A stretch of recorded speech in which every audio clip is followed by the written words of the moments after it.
Right, got a soggy leg day at Gold's. Cena inspiration towel. Starting on the calf raises out of convenience because, where is it? That's the locker room. So come right out, get started, and head downstairs for the heavy stuff. Now I know that starting leg day with calf raises is a bit unorthodox. I just told you the first reason that I'm doing it. Just as a give you a quick overview, this particular Gold's gym has 2 floors. The locker rooms are on the 2nd floor.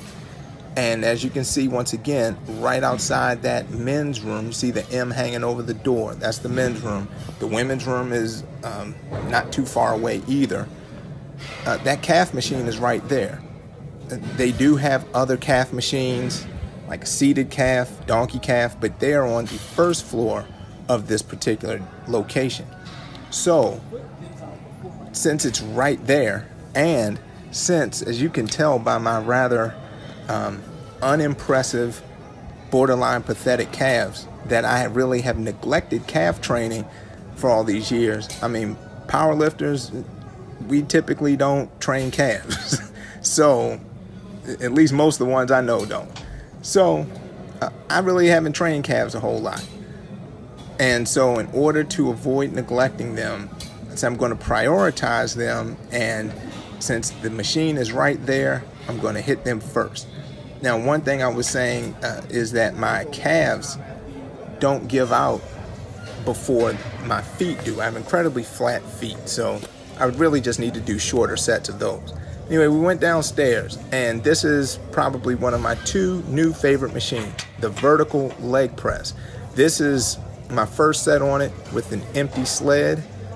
There are no plates on it. If you look to the left, you see those kind of pins lowering. That's where the weights go. You'll see it in another shot in just a moment. Kimberly's gonna, she's gonna show this, me doing this from a different angle. But this compared to the normal leg press, to me it's like night and day. You can see the stretch put on the quads. Look how low it can get and how much you're stretching the quads. Stretch, loaded stretch typically means muscle growth. You can get a much better stretch on the quads and the glutes too if you wanted to. I really don't need a lot of glute activation, but you know, it is what it is. Anyway, so you can see from a few different angles just how much you can stretch the quads. And I got a pleasant surprise here. Getting up from this machine, I noticed something on the wall in front of me. Let me hold the camera. What a coincidence. Look at whose picture is on the wall right in my line of vision for this vertical leg press. This is wild. Get up. And I'm looking right at my man, Lee Haney. Linda Murray is my favorite, one of my favorite female bodybuilders also too. But Lee Haney, who you may remember at the Arnold, told me I should go this route. So I guess I get to see him reminding me of it every time I do this. And this is really my first time doing working sets on this machine, so I have not known what to expect. This is gonna be my last set.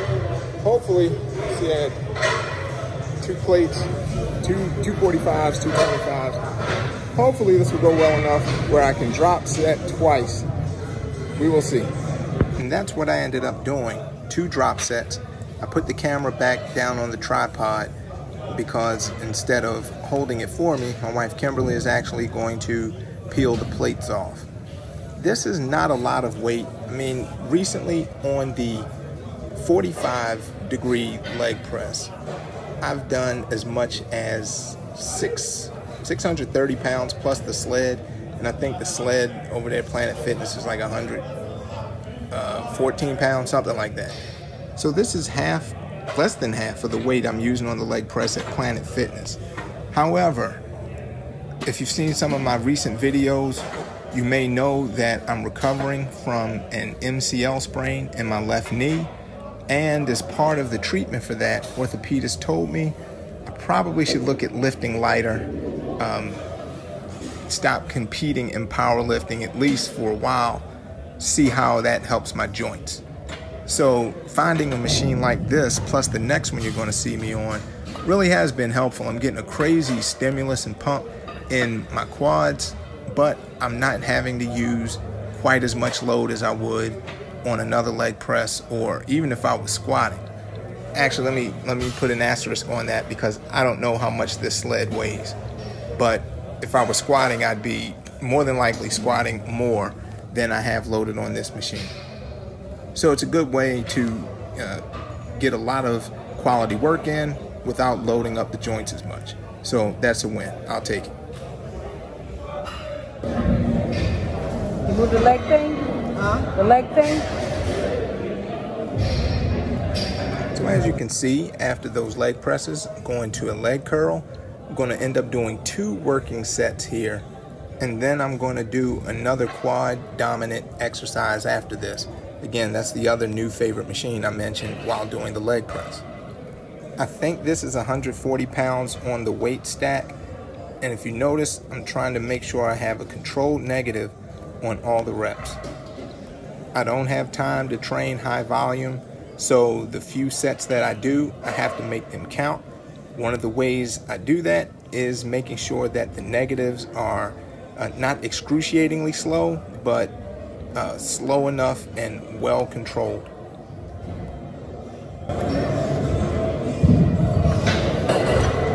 We'll do one more with that. Now, out of necessity, I'm a big proponent of high intensity training techniques. It's not that I think they're superior necessarily, I just don't have the time to train high volume. So what I normally, I messed that up. So what I normally will do is one work set, but that work set will be extended, like rest pause, drop set, something like that. But other times, like you see here, if I don't think I can really get everything I want out of the exercise through one of those, what I call set extenders, then I'll just take a brief rest and do one more set. In this particular case, it was as long as it took my wife to get on there and do her last set. And then I hopped back on and did this one. This is a little bit of a lighter load. I think it's about 20 pounds lighter than that first set. So it's like 120 pounds for how many ever reps. And then once I can't do full reps, see, I'll do partial reps at the end, just to keep as much tension on there for as long as possible. This is ridiculous. This pendulum squat. Whoever invented this contraption probably is descendant from the people who invented the guillotine or some medieval torture devices, because this thing is unreal. This is the heaviest that I go on it. I did one warm-up set where I guess it had no plates on it. It was just an empty, I don't know what you call that, contraption. But then I put 90 pounds on it. This is like my second time ever using this machine. I used it like about a week before this. And I only end up getting 8 reps with this. It's the angle it puts you at is you're at such a disadvantage. You really aren't able to use a whole lot of weight, but at the same time, you don't need to use a lot of weight. This is going to be my last set for legs this day. Just as a side note, I hit abs after this. I didn't record that, so this set is going to be the end of the video. But if you have access to one of these machines, by all means, use it, but check your ego at the door. Whatever you can squat on a barbell, Smith machine, whatever you can leg press, you are not going to touch anything close to that weight on this. But you don't need to, because similar to that vertical leg press, look at the stretch at the bottom that you can put the quads under with load, and my knees don't hurt. Again, I had a sprained MCL a couple of months ago. My knees don't hurt at all. A lot of gyms don't have this machine, but if yours has one, I can't recommend it highly enough. Use it. All right, folks, if you made it this far, thanks for watching. Please do all the YouTube things. You know what time it is. I appreciate you taking the time to watch this, and I hope it's been helpful. Please leave a comment. Let me know if it has been. Let me know if it has not been, and let me know what else you'd like to see. we cover on the channel, or any questions you may want me to answer. Look forward to talking to you in the next video, and I'll see you soon. Peace.